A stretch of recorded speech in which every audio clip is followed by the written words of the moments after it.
Both Vice President Kamala Harris and former President Donald Trump are campaigning in battleground states today. Trump is in Michigan and Wisconsin as scrutiny grows over his visit to Arlington National Cemetery Monday, where an incident between cemetery and Trump staffers occurred. Vice President Harris and her running mate Tim Walz are on day 2 of their bus tour in Georgia, which concludes with a campaign rally in Savannah. A new CBS News poll shows Harris and Trump neck and neck among likely voters in Georgia. And later tonight, voters will get to see Harris and Walz's first joint TV interview on CNN. Nancy Cordes joins us now from Savannah, where, a short while ago, Nancy, Vice President Harris addressed the criticism around changes in her policy stances during that CNN interview. Before we ask you questions, let's take a listen to some of it. My value around what we need to do to secure our border. That value has not changed. I spent 2 terms as the Attorney General of California prosecuting transnational criminal organizations, violations of American laws regarding the illegal passage of guns, drugs, and human beings across our border. My values have not changed. Nancy, what else have we learned about the interview or the reaction to those comments? Well, Scott, good evening to you. Sorry about the noise here. We're waiting for Kamala Harris to take the stage. In the meantime, it's something of a dance party here. But what we heard from that interview, and we've only gotten a few snippets, we're going to hear the rest of the interview. It lasted about a half an hour, a little bit later tonight. She said that if she is elected, she will name at least one Republican to her cabinet. She said that she has always welcomed diversity of opinions and that as president she would be no different. She wants to have a range of voices at the table. And when it comes to her policy shifts, Scott, this was a really important avenue of inquiry because she did run in 2019-2020 for president a bit to the left of where she is now, particularly on issues like fracking, Medicare for all. And so she was pressed today by CNN's Dana Bash about why her positions have changed, what voters should make of it. And she said her values haven't changed and that she was able to accomplish some of what she was aiming for in her original policy positions with President Biden over the past 4 years. All right, with the soundtrack playing behind you, let me come back at you again, Nancy. What is the strategy we've heard so far about the vice president's campaign efforts in Georgia? What's the Georgia strategy that we're gleaning from this trip? Well, this was a 2-day bus trip through southeastern Georgia, Scott, that involved a lot of retail politics, visiting shops, schools, restaurants, just pressing the flesh.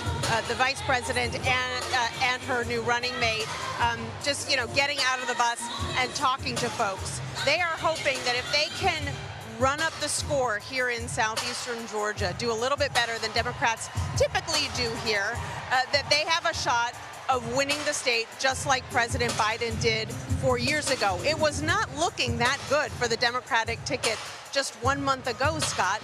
President Biden was trailing in our battleground tracker by 4 or 5 points.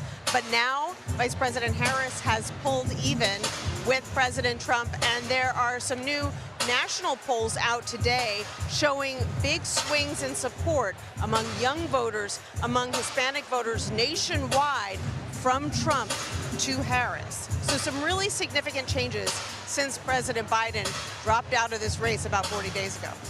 What do we know about the debate rules debate? Where does that stand ahead of September 10th? Well, my understanding is that the campaigns are still in discussions with ABC. The Harris campaign is now pushing for a change in the rules so that microphones would not be muted at any point. So if, for example, former President Trump tries to talk over Harris when it's her turn to speak, you'd be able to hear all of that. So far, we haven't been told that there's been officially a change made to the rules, even though former President Trump said he's up for it.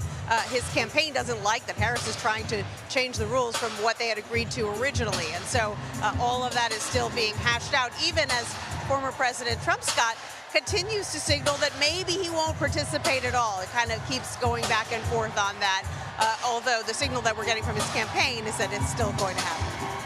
Has the campaign, Vice President's campaign, talked at all about this controversy of Donald Trump and Arlington National Cemetery? They there speaking about it very little, and Harris herself hasn't talked about it at all. We'll have to wait to see if she was asked about it in this CNN interview when the rest of it airs later tonight. There was a campaign spokesperson yesterday, Scott, who said that it was a sad situation. He said it wasn't surprising for the Trump campaign to get caught up in something like this, but I think that the Harris campaign believes that there are enough people out there, from Gold Star families to current and former members of the military, speaking out against what happened at Arlington National Cemetery and what the Trump campaign staffers may or may not have done, pushing a staffer at the cemetery aside, that the Harris campaign doesn't feel like it needs to really weigh into this very much at all. Well, besides the epic spotlights behind you and the percussion, paint a picture of what you're seeing at that rally in Savannah right now. Well, it's filled to the brim. People started showing up hours ago. They're not used to seeing a Democratic presidential candidate, or really any presidential candidate, here in Savannah this close to Election Day. Typically, a lot of the electoral love ends up going to Atlanta on the other side of this state. So people here are pretty fired up. There are people of all ages, all races, a lot of college students who are here as well. And ready to welcome the vice president with open arms in just a few minutes, Scott. Masterful work, fighting through the noise and the percussion behind you. Nancy Cordes in Savannah, thank you very much.